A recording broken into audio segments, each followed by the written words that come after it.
What's up guys, Duarte here with another Marvel Strike Force video, and in this video we are going to take a look at another war matchup. This time we have the team Too Many Sorcerers, a hybrid with the Supernatural and the Asgardians, going against the Fantastic Four with She-Hulk on defense. Now you usually would assume that this would not work out, because She-Hulk, she throws all the negative effects that you throw at this team, she throws back at you. But we'll take a look at the matchup and see exactly how it works and why. So if you like the information on this video, like always, make sure you share it with your friends on Facebook and Discord. If you are new to my channel, make sure you subscribe for more Marvel Strike Force content and make sure you smash that like button.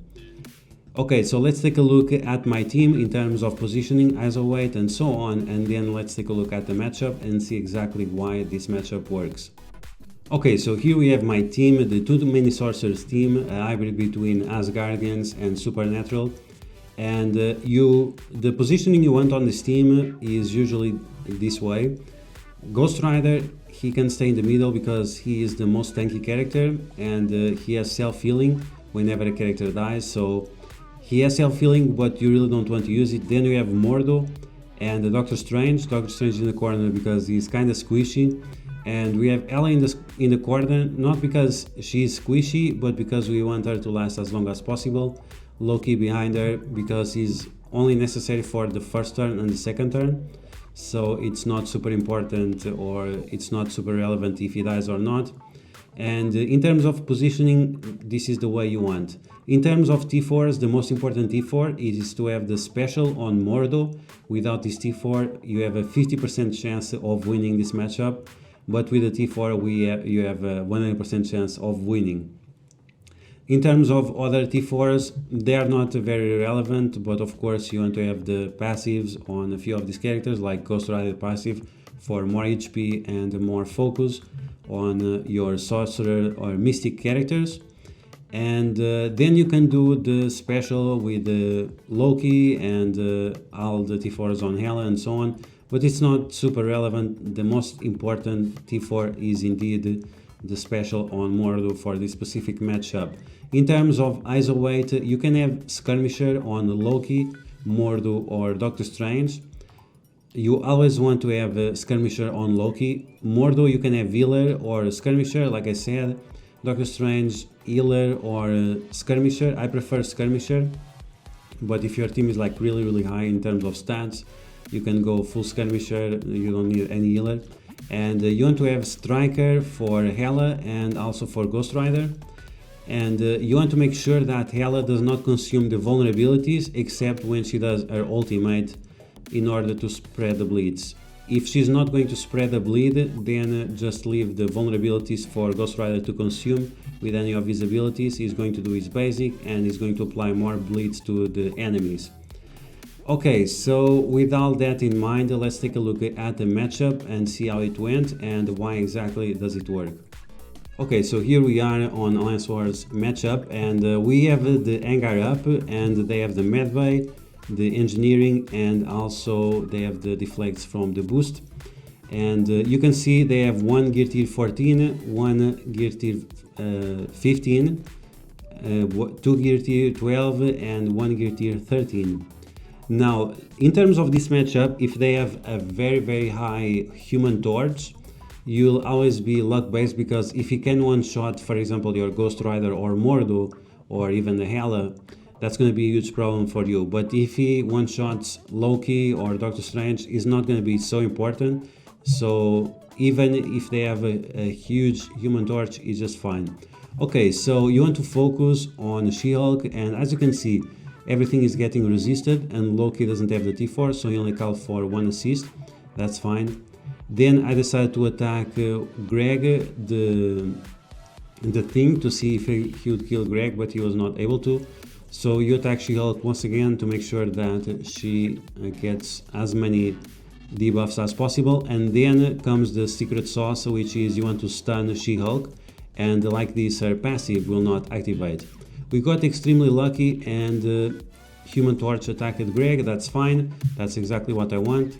Then Doctor Strange flipped everything, especially the defense up into defense down, and also slow. So we are going to slow everyone up, and because Human Torch already had his turn, that will give us a lot of time.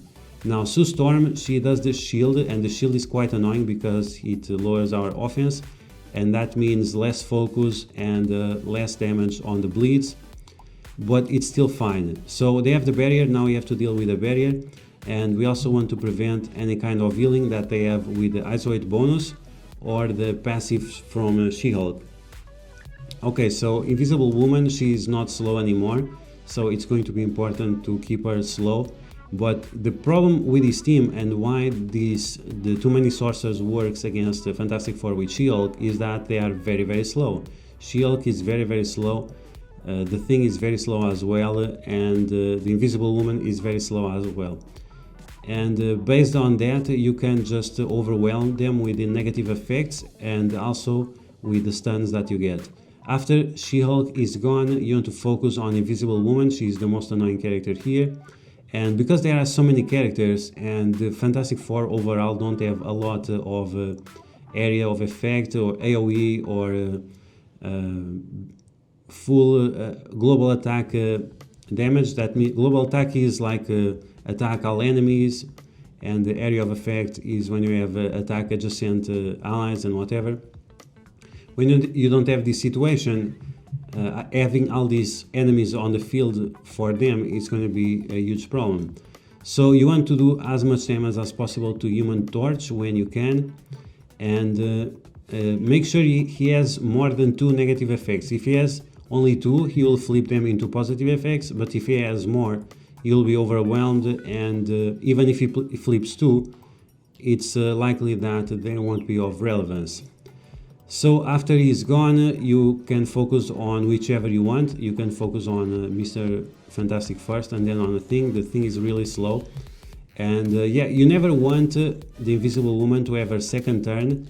And you can see that this Invisible Woman at 6 red stars plus gear tier 15, she's not able to do anything to her team. So yeah, based on all that, you apply to her defense down once again, and like this she's very vulnerable to the bleeds and so on. You stun her to make sure that she doesn't do anything funny, and then you just have to finish her off. So in conclusion, why this team worked? It worked because we were able to stun She-Hulk, make sure that the passive doesn't activate. Then because the team is so much slower than ours, we used all those negative effects to slow them even more and to make them vulnerable to bleeds, to defense down, and so on. And then we just had to get rid of one by one, the most important characters being She-Hulk. Then Invisible Woman, you just have to stun her or keep her slowed. So after She-Hulk, you want to get rid of Human Torch, then you can go for Mr. Fantastic, and then you can clear up the house. And that's it. So we have the too many sorcerers, once again hybrid between the Asgardians and the Supernatural against the Fantastic Four with She-Hulk, which is a very powerful team on Alliance Wars defense. I use it all the time and I get at least 1 defensive win. So that's going to be the video, guys. I hope you guys enjoyed. If you did, you know what to do. Smash that like button like a boss. If you found information on this video helpful, make sure you share it with your friends on Facebook and Discord. Once again, if you are new to my channel, make sure you subscribe for more Marvel Strike Force content, and I will catch you guys later.